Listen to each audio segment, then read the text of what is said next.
Alright guys, this is the start of an exciting new series that I'm going to be doing about stereo amps. I've been wanting to do this actually for such a long time. Finally I've got myself together, and as you're going to see in a moment, it's a bit of a mess in here. So what's the idea here? Well, today this is a video about the sort of whole setup and how I'm going to do this stereo rig.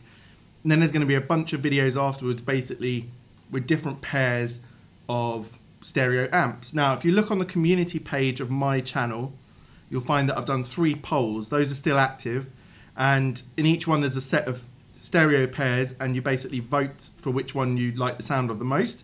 What I'm actually going to do, and this was someone else's idea in the comments, but it's a good idea I think, I'm going to work from the least voted for upwards till we reach like the peak of what everyone thinks is going to be the best amp pair, and we're going to keep it like a league. Now it's completely subjective, but I think this will be quite a lot of fun, and we can sort of look back as we go along.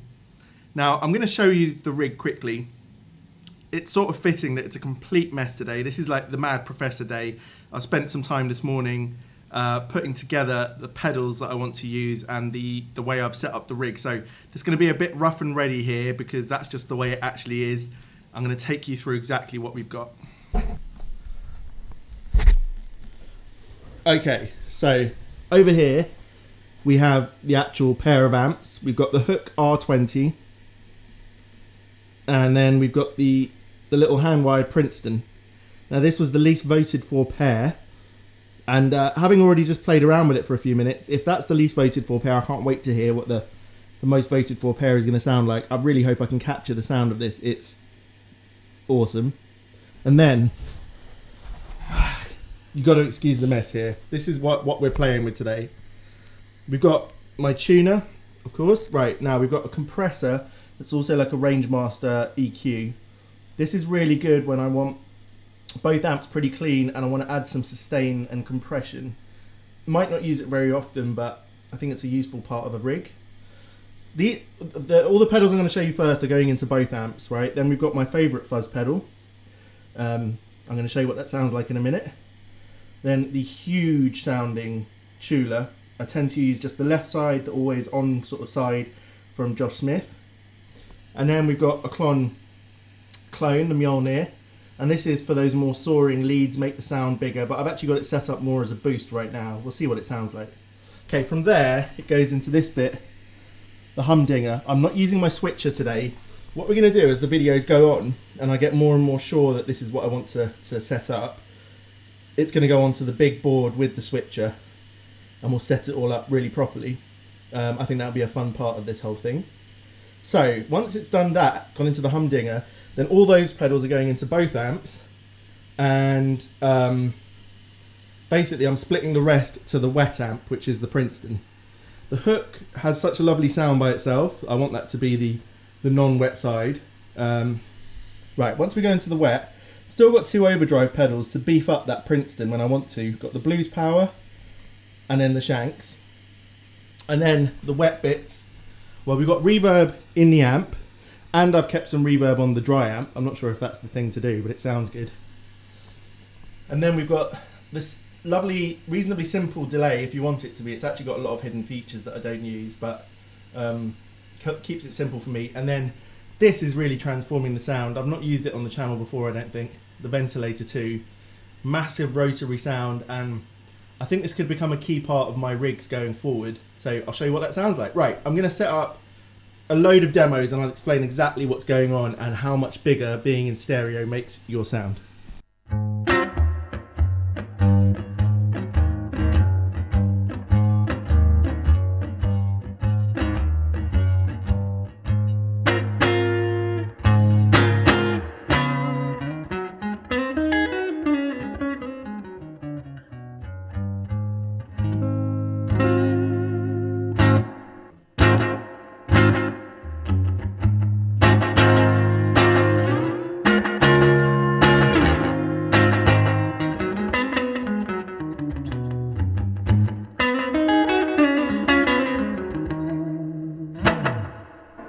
Right, now this is for me the game changer here, the Ventilator.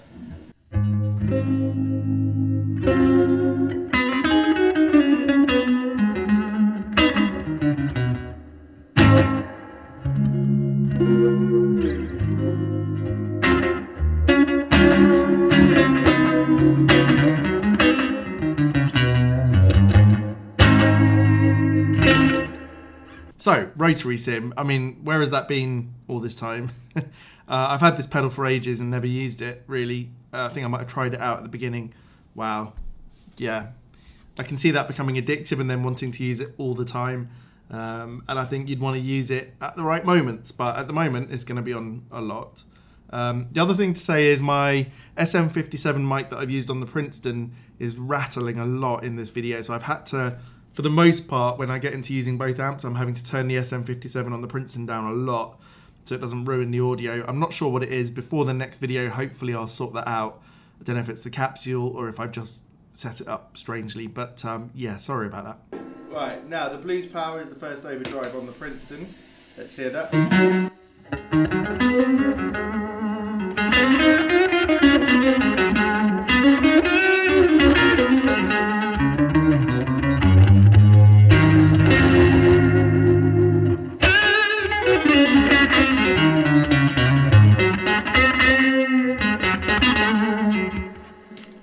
And then the Shanks for when I want the bigger sound.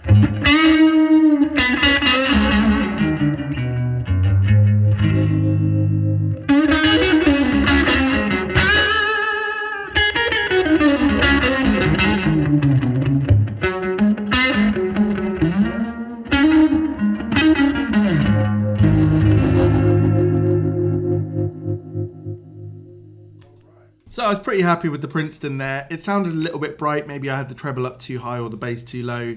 I'd kept it on the settings where I'd last used it and really enjoyed it, so I'm not sure quite. But throughout this, there's going to be a little bit of brightness with that. I feel like the amps are a little bit mismatched the more I've been listening to this. First thing is, they're both sort of similar types. Like, you know, they're 6v6, they're American voiced. And so in the end, there might not be any point. I mean, you get a bigger sound by using two similar amps, and once we start to introduce two completely different styles of amp, that'll be really interesting to compare back. Saying that, the next pair we're going to do in the next video is the Vibrolux and the Hook, because that was the other lowest voted for one, and then after that we'll get into some completely different pairings. But yeah, let's hear what the Hook sounds like by itself.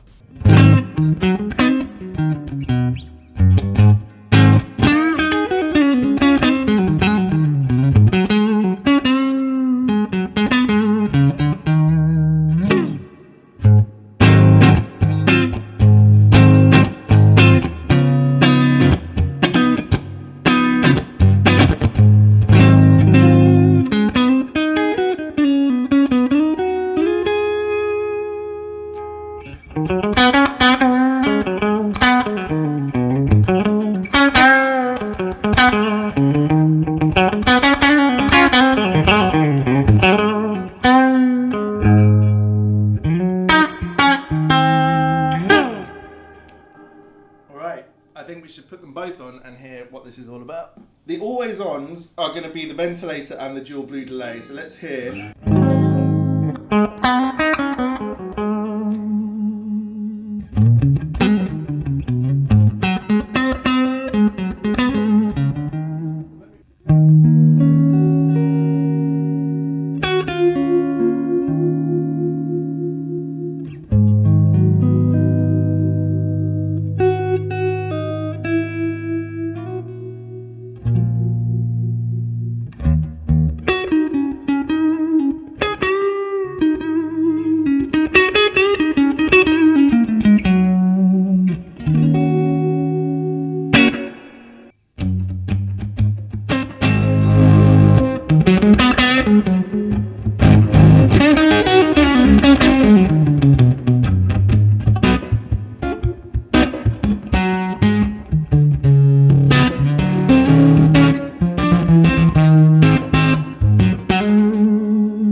I find the Tchula a really useful pedal for something like this because it's so uncompressed that it doesn't start to get as murky as some of the other pedal options. So as we go forward into the other videos, I need to really think about when I kick on some of these overdrives, are they making things too muddy, and how do I set the pedal up in order to try and avoid that? But yeah, the Tchula by itself does a great job of just sort of transparently making those amps sound a lot bigger.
I think there are some successful sounds in here, but it's making me feel a bit daunted about pairing up amps, because whatever you do, there are some parts where the amps overlap quite a lot, and that's where it gets muddy. So I think in the next video I said we're going to do the Vibrolux and the Hook. We are going to do that. And then I want to do a completely different style of amp from the list that was in the polls, just to help me figure out what it is that I can do to fiddle around and make sure that the amps don't get in the way of each other. Yeah, it's quite a lot more work building the sound between two amps and a wet dry than it is just having an amp with, you know, two pedals, which is what I normally have been doing recently. So there's a lot more frequencies involved and a lot more things to think about, but that's what this whole series is going to be, to learn. And then once I've learned as I'm going along, to sort of tell you guys, if you're also not sure, what sort of things get in the way of each other and what sort of things help to lift your sound, make it feel massive when you want, yeah, to sculpt your own sound. I tried to do this a couple of years ago when I first sort of started doing videos, and it was all a bit too much for me. I feel like now, especially if I'm just doing these noodling demos where I'm showing you what it sounds, rather than trying to create a piece of music for each video, which, you know, takes a lot more energy, that I can get through this quite quickly, and we can come to a sort of conclusion about what works. So yeah, let's try the next one with the Vibrolux. Before that, at the end here, there's going to be a couple of demos with a Les Paul. I'm going to do a single coil and a humbucker in each of these videos, so you can get a bit of a feel for that. But yeah, this is just the start of a long series where each episode will have one or two pairs, because if I try a pair and I really think it doesn't work at all, I'll do a couple of bits of demo and then we'll move on to the next one. And I've actually got a whiteboard I'm going to keep a little list on, so we can sort of keep track of how things went. So let me know down in the comments what you think of this pair, what you think I could do to try and avoid muddiness. how I might set the amps differently. Maybe I did need to turn the reverb off on one of the amps to help that as well. I need to work on my microphone placement and quality of recording and all sorts. It's like starting from the beginning. And if you noticed, even today, my B-roll hasn't been as good as usual, I think. There's a lot more to think about. So I want to get more polished at this. By the time we finish this series, I want to feel like, yeah, I've really mastered this whole thing and I have a rig that I really, really want to take out with me. So, yeah. Give this video a thumbs up if you've enjoyed it. I really appreciate that. It gives me a lot of energy to move on and do the next video. And if you haven't subbed yet, if you sub and comment, you're in my 6,000 sub giveaway where I'm giving away Kingtone, the Duelist pedal, fantastic pedal, tube screamer and blues breaker in one, made by Kingtone, exceptional for single coils. The heavy hand side, the blues breaker, is also really good for humbuckers. And there's lots of flexibility on the outside and dip switches on the inside. So it's a really, really great pedal. Yeah, so Les Paul to finish off. There's a couple of sounds in the Les Paul demo that I think are really great. Let me know what you think those are in the comments. And yeah, go and vote on those polls if you haven't yet. I'll see you next time. Cheers.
you.